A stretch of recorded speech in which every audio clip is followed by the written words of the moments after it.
combativa, que sempre parla alt i clar, que sempre ha demostrat que pot aconseguir tot allò que es proposa. A qui no li cal més presentació, perquè tots la coneixeu. La nostra mestra, Esperança Costa.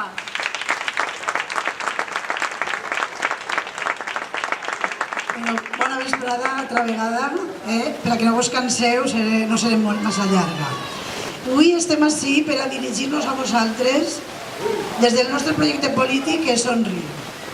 Perquè el pròxim diumenge tindran lloc unes eleccions que són les més importants, més que les eleccions estatals. Són les eleccions a la Generalitat i les eleccions a l'Ajuntament de Riola, en el nostre cas. Començaré per la Generalitat. La volem realment nostra, sense censures, sense lladres, sense corrupció ni lleis mordassa. Una Generalitat que mai més estiga d'esquena als valencians, a les comarques. Posaré algun exemple. No es tracta només de que diguen es tornarem la televisió valenciana, sinó quina televisió valenciana? La que siga tot en castellà o quasi tot com era Canal 9? La volem en valencià i sense censura. Una Generalitat que ens torne la dignitat i el prestigi que fins ara ens han llevat. També volem una educació i una sanitat públiques, que la Generalitat siga respectuosa amb la nostra llengua i amb la nostra cultura.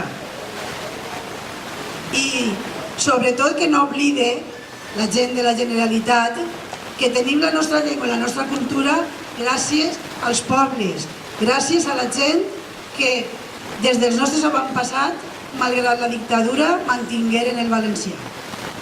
Tampoc no volem retrocedir en drets ni en llibertats, perquè costaren molt d'aconseguir les llibertats als nostres pares, als nostres avis, als nostres besavis, als nostres avantpassats. I la llibertat que costa tant aconseguir, en poquets anys de govern de la dreta, se pot perdre, com ja s'està perdent. Per això, perquè volem una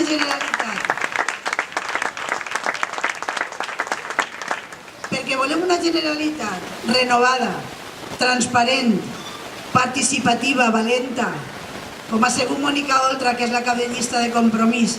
També n'hi ha altres polítics d'altres partits que han sigut valents i han denunciat coses, perquè a Somriu no li cauen els anells per reconèixer les qualitats dels altres.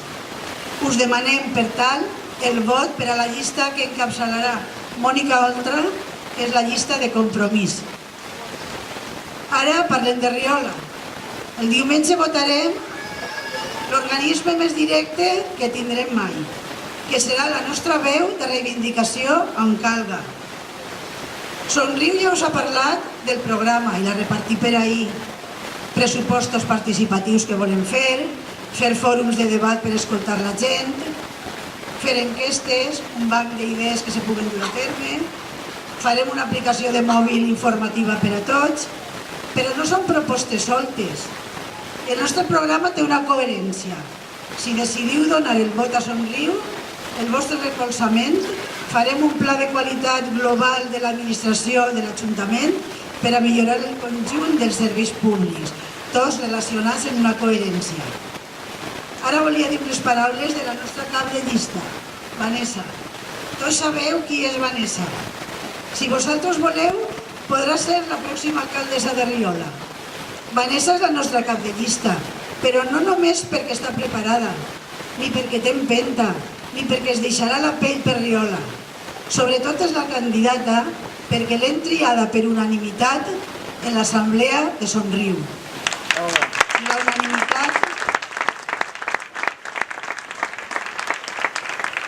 unanimitat en gent tan variada és molt difícil d'aconseguir i ella l'ha aconseguit. Respecte a l'experiència que ha parlat Josep, diré que la gent diu per ahir: Esperança, no tinc faena. Quan vaig a demanar faena me diuen: tens que tindre 3 anys d'experiència, tens que tindre 6 mesos d'experiència. Com he de tindre l'experiència si no em donen l'oportunitat de treballar? Aleshores nosaltres no li donarem l'oportunitat a Vanessa, de tindre's experiència. O és que l'alcalde que primera vegada fou alcalde tenia experiència de ser alcalde? No. I un mestre, quan comença, té experiència? No, jo quan vaig vindre a Riola m'ensenya molt de Riola. O és que venia jo així com Susavera i a tot? Vanessa sap liderar i sap treballar en equip, cosa molt important en els líders, que han de saber treballar en equip. I a més, si és alcaldessa, heu de saber que no estarà mai sola, que té darrere un equip sòlid, en el qual podrà confiar i es podrà arropar sempre que ho necessite. Respecte als altres partits de l'esquerra, volia dir, coincidint en molts plantejaments, perquè clar, l'esquerra té molts punts en comú, encara que quan l'esquerra és més crítica sempre va més dividida, cosa que no fa la dreta, se van tots allà en la pinya i ala, caiga qui caiga. No, la dreta és perquè és crítica i analitza, i aleshores té molts matisos, però les coses comuns que tots volem el bé per a Riola, aquestes diferències han de quedar una miqueta aparcades quan ja estiguen en l'Ajuntament. Perquè jo voldria el següent. En l'Ajuntament els que entren s'han d'entendre, sí o sí. I el millor seria que encara que en les reunions discreparen, que és normal, que cada un té una idea, quan acaba la reunió, el ple o el que siga, se'n van a fer un cafè junts i parlen com a persones, o se'n van a fer un dinar. Per què no? En l'escola de Riola molt de temps s'ha treballat aixina, perquè cada mestre és fill de sa mare. Però podem discutir en una reunió, però quan acaba la reunió anem de dinar, que són persones, i no ha d'arribar la discrepància fins a aquest punt. Volem fer de Riola una convivència en la pluralitat, però real, sense, a veure si acabem d'una vegada, que les diferències nos aparten uns d'altres. Per acabar, voldré fer unes reflexions finals sobre les eleccions. Tot el món ha vist la pel·lícula Troia o coneix la història d'Ulisses. Ulisses, acabada la guerra de Troia, Ulisses era el rei d'Ítaca. Quan acabà la guerra de Troia volgué tornar al seu país, però el viatge es va convertir en un conjunt de problemes. Una odissea. Quan una cosa va mal, diu, això pareix l'odissea. Els seus homes i ell, els seus vaixells, passaren per moltes illes i tot eren dificultats per arribar a Ítaca. Tots recordareu la història de quan passaren per la illa de les Sirenes, que se sentien uns cants preciosos, meravellosos, que distreien als guerrers i queien en la xarxa d'aquest so bonic de les sirenes i els impedien arribar a Ítaca. Els guerrers se posaren cera a les orelles per a no sentir els cants de les sirenes. I a més, Ulisses va dir als seus homes que el lligaren ben fort en cordes per a que aquest cant de les sirenes no el fera desistir del seu viatge a Ítaca. Estos dies de campanya electoral i tot l'any estem sentint molts cants de sirena. Encara sentirem més cants de sirena demà. I el dia de reflexió, perquè n'hi ha qui no deixa la gent reflexionar i continuen els seus cants de sirena.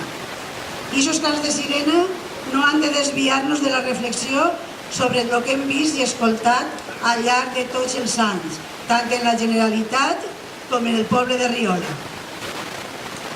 I així arribarem a la nostra Ítaca, a l'Ajuntament de Riola, malgrat els cants de les sirenes que ens volen desviar. No és hora de personalismes que ens diuen que ens salvaran. És hora de la col·lectivitat. És hora d'agafar la papereta i votar. Perquè fent nostra la cançó d'Ovidi Montllor, tot comença en un mateix. I sí, el diumenge 24 tot comença per a cadascú de nosaltres. Les eleccions són la festa de la democràcia. Hem de recordar que el vot és lliure i secret. Somriu us demana el vot, que és demanar-vos la vostra confiança.